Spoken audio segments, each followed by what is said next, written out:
The next exercise asks us to create an Excel document with the academic data we have here on this spreadsheet that we can now see on the screen.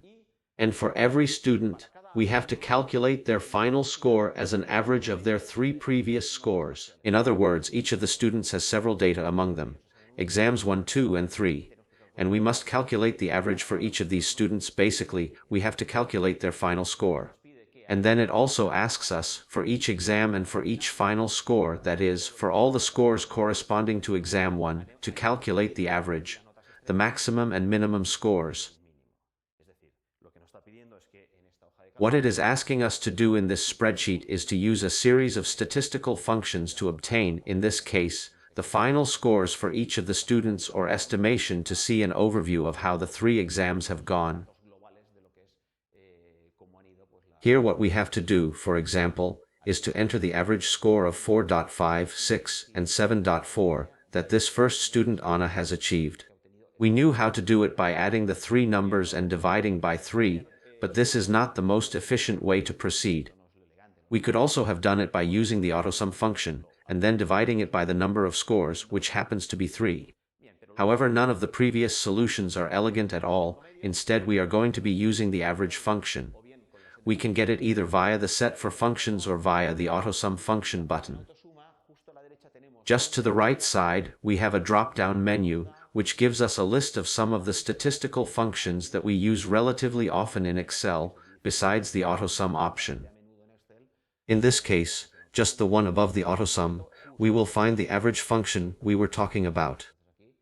Here we see that Excel is already suggesting some things.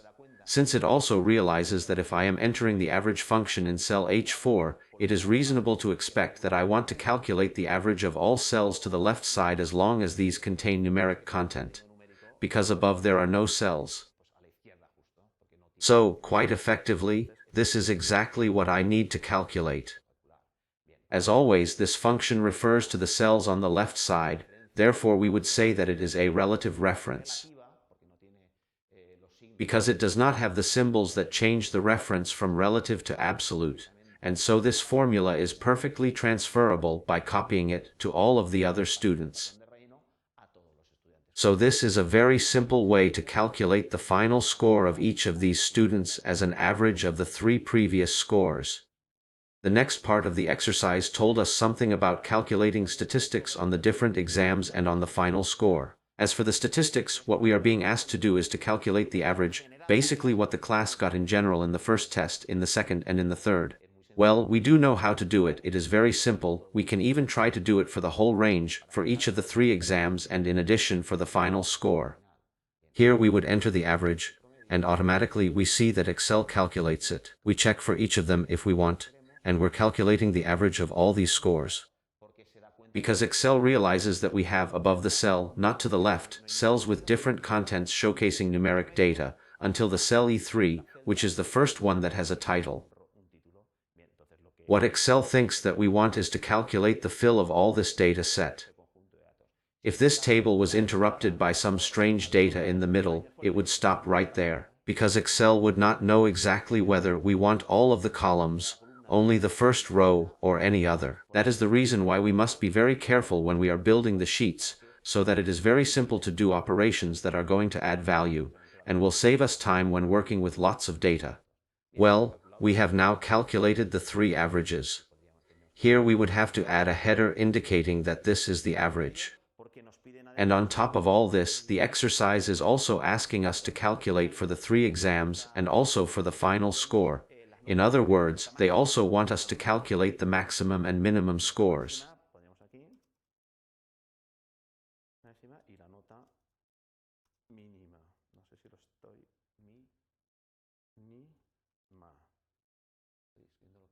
Alright, so here we will type both, the maximum and minimum. Now let's proceed to calculate the maximum. Okay, so in order to calculate it, I should click right here. Let's pay a lot of close attention right now. We could make the small mistake of calculating the maximum of all of the scores of the 20 or so students, plus the average score. Well, obviously the middle note will never be either the maximum or the minimum. But it is not correct to calculate the maximum including the average score. So here we have to be careful because Excel is suggesting us a range that is not strictly correct. The correct range is the one that goes from the first to the last student. In this case, as in other occasions, Excel is proposing the function, and within the arguments of the function, it is proposing a range that is not the one that I need. That means that what I enter now is going to take the place of what Excel is suggesting. So, continuing with the function, it is as easy as highlighting the correct range. We are going to leave it all visible.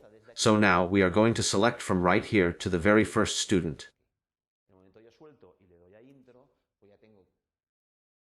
When I let go and hit enter, the maximum score of this whole range is calculated. As we have seen on many occasions, we can now copy or expand the fill pattern, and we would get the maximum scores for each of the exams and the final scores.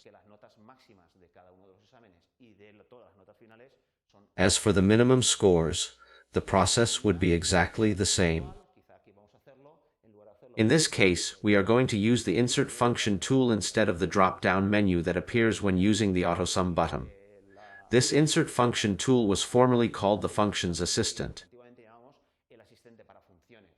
We proceed to click on it. And if for whatever reason I cannot recall the name of the function that I am looking for or the exact terminology, I could put what I am looking for here. In this case, we would type minimum. So here, Excel will probably recommend a series of functions that have something to do with it. It could also happen that we believe that the function that we are looking for is somewhat related to statistical functions. So we could go here to look and we would see that the minimum function would appear as min, which is the one that returns the minimum value of a list of values, and omits the logical and text values.